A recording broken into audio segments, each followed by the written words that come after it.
Hey guys, this is Aiden Struve with Struve Family Farms, and we are out here today cultivating our organic soybeans, and we got the buffalo back in action. Actually, I should say a new buffalo I picked up last year, an 8-row. I haven't used a buffalo in a couple of years since we got into the 16-row. Hadn't had one yet, but we got one this year, and so we are running it. I'm very thankful we got it for this year because we've been getting pounded with some rain and we got some weeds to clean up. So I want to show you guys this cultivator and how I got it set up. This is a Buffalo 6300. So this is newer than the previous model I owned. A couple improvements with like quick adjust depth and different things like that. Needed a little TLC, as most things do that are older, but that is all right. And so we are out here today. You can see, got one more pass along the corn to do, and then you can see how it looks, what we've gotten done, and it's looking pretty good.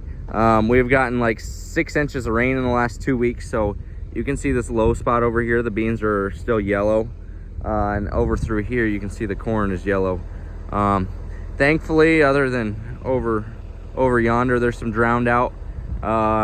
Thankfully, I think most of the crop will bounce back, but it's tough because there's some more grass in that low area. There was actually standing water in there yesterday when I started the field, and just had to kind of lift up and go through and keep rolling and get as much cleanup as possible. But so we got this cultivator set up, I want to show you, and we're running it pretty dang tight.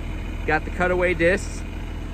These ones have angle adjustments, so I have it set more aggressively on the blades.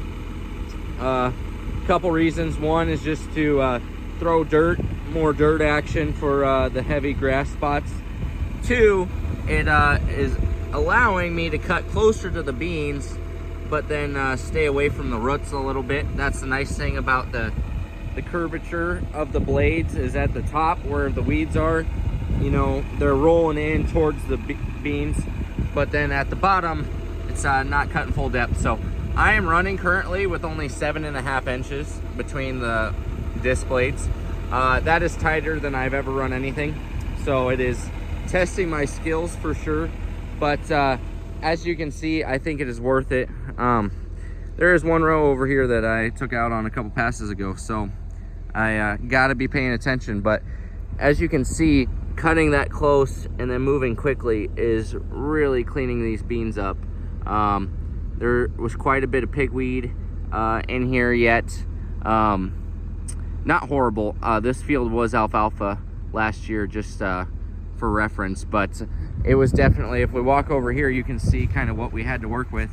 There was a lot of these pigweeds, you know, that are several inches tall, some foxtail and spots. This is probably a cleaner part of the field. You can see down there, there's a little bit more, or right through here. Still not bad. I've tine weeded this 2 times aggressively, which made a huge difference. You could see spots where I had to lift up the tine weeder because I had residue balling up, and yeah, it's ugly. There's a lot of weeds there, so definitely was important to get the early passes in. But we are running probably 5-6 mile an hour, cruising along. As you can see up here, the dirt is not getting all the way to the row, and there is little weeds in here that I'm missing. That's because I was coming to a stop. So you kind of have to come back and you got to gauge how well you're doing a couple feet back from the cultivator. And here you can see fresh dirt all the way up against the beans. That's why when you're coming up to your headlands, you kind of have to run into them as fast and hard as you can, and then hit the brakes to try and keep the dirt flowing the whole time. Just because if you set it for going too slow, you can't do a good job across the rest of the field. So you kind of have to set it up as ideal as possible and then try and keep your speed up. But yeah, it's doing really good. I'm very happy with it. Having those cutaways make a big difference for getting weeds cleaned up close to the row, and really shaping up this organic bean field. So I'm not gonna give you guys a view running in the cab because I am not good enough to drive this tight and try and video, but want to give you a pretty good reference of just what we're doing and how it's looking. So thanks for watching, guys, and we'll see you next time.